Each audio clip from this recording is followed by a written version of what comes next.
চব গছত উঠাৰ কাৰণে সাজু হৈ আছে বা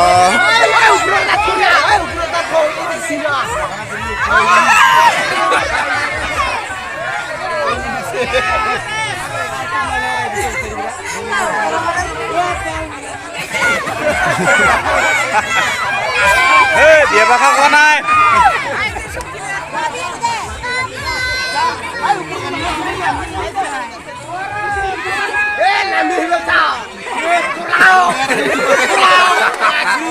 এইটো লেক্সি এইটো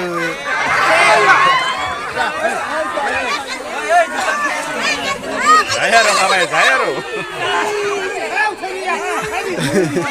সাতটা দিন যাচ্ছি এতিয়া